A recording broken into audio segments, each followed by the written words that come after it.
J'aimerais que notre ami Guillaume nous donne quelques informations, comme on le fait tous les jours, sur le lieu où nous nous trouvons. C'est bien de resituer. Alors, Tu l'as fait ce déjà. qu'il y a de à travers les formidable, cartes. si tu veux, c'est que ce château est au bord de la forêt. Voilà. Il est au cœur de la forêt. Son parc se prolonge avec la forêt. Il n'y a pas vraiment de séparation hein, entre le parc du château et la on va de forêt. l'un à l'autre. Et alors, ce qu'il y a d'extraordinaire, si tu veux, c'est que cette forêt, c'est un terrain de sport incroyable. Il y a centaines et centaines de rochers de grès qu'on escalade de 7 à 77 ans, donc à main nue. Et alors, ce qui est absolument formidable, c'est que Jérôme et Lucas ont passé leur enfance ici et de cette passion pour l'escalade, ils ont fait leur hobby. Je vous propose de découvrir tout de suite ce reportage réalisé en partenariat avec le magazine des seniors Seringo. Avec une superficie de 25 000 hectares, la forêt de Fontainebleau demeure un pur bonheur pour les amoureux de la nature. Jérôme et Lucas en ont fait leur terrain de jeu et surtout leur outil de travail. Depuis février 2015, ils ont créé une agence de voyage spécialisée dans l'escalade. Fontainebleau, pour nous, c'était un petit peu une évidence, dans le sens où on habitait là, et aussi simplement pour le fait que Fontainebleau, c'est un des endroits les plus connus pour grimper. Le cadre est magnifique.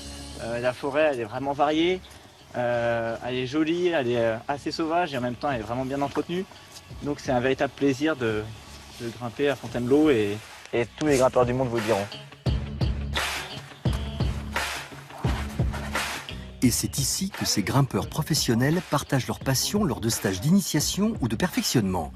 Dans ce cadre exceptionnel où les blocs de roches de grès façonnent le massif forestier. Je suis né quasiment ici et je pensais avant que toutes les forêts du monde étaient comme ça. Dans toutes les forêts, il y avait des rochers, des pins, des bouleaux. Et en fait, notamment, les Anglais, ils appellent cette forêt la forêt magique et la forêt enchantée. Parce que véritablement, il y a beaucoup de couleurs. Les rochers font une ambiance très spéciale. On a l'impression d'être loin du monde.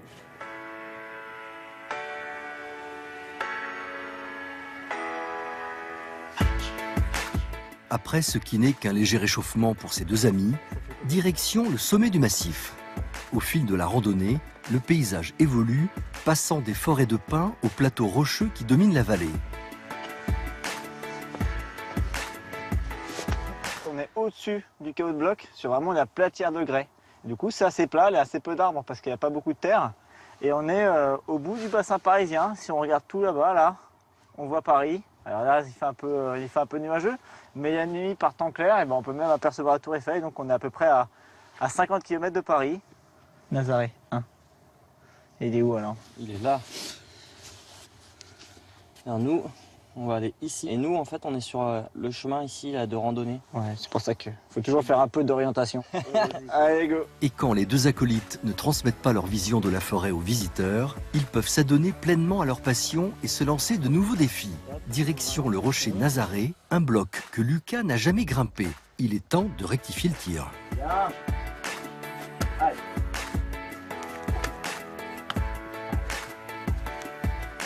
Allez, allez, allez. Ouais. Super. Désolé. Et je les raye dans le topo, là, je mets un petit coup de surligneur, celui-là est fait.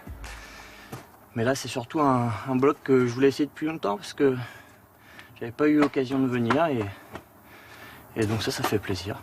Pour les débutants comme pour les grimpeurs confirmés, la forêt de Fontainebleau est un véritable Éden.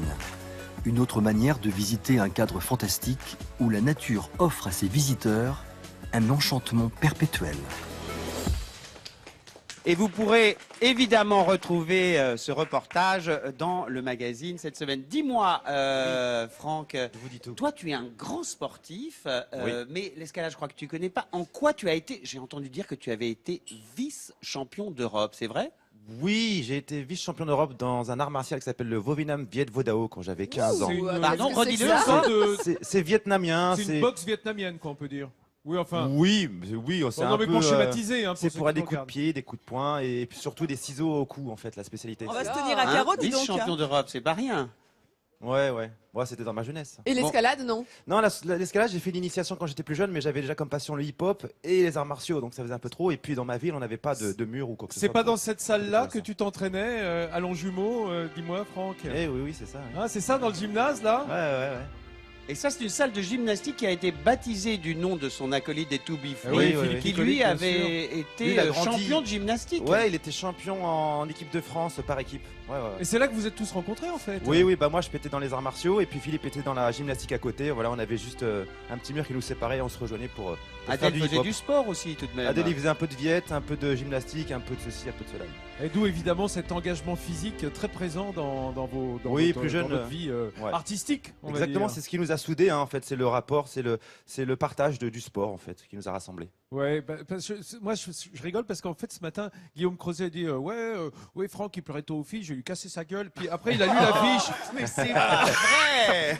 Alors pas vrai. toi Guillaume, tu vois là tu t'es Non, calmé. je hein. me suis concentré sur l'escalade parce que oui, Et justement, si on revient sur l'escalade, Guillaume, parce que les rochers de Fontainebleau, je trouve ça magnifique, je les ai déjà vus, mais s'il pleut, est-ce qu'on peut quand même grimper sur des rochers Allez, humides comme ça j'ai ou- la solution pour ça. Figure-toi qu'à Fontainebleau, eh bien, il y a un mur d'escalade indoor. Je crois même qu'on a quelques images là-dessus.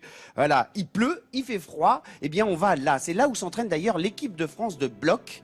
Et c'est ouvert au public, hein. C'est pas seulement pour l'équipe de France, ils sont formidables évidemment, ceux-là. Il y a 430 mètres carrés de blocs à escalader, tu vois. Ils vont jusqu'à 4 mètres de haut. Et quand je vous dis qu'il n'y a pas que les athlètes de haut niveau qui peuvent pratiquer cette discipline, c'est que là-bas, ils accueillent et ils donnent des cours aux enfants à partir de 4 ans. Bah, dis donc, Formidable, ouais. non? Ouais, c'est bien.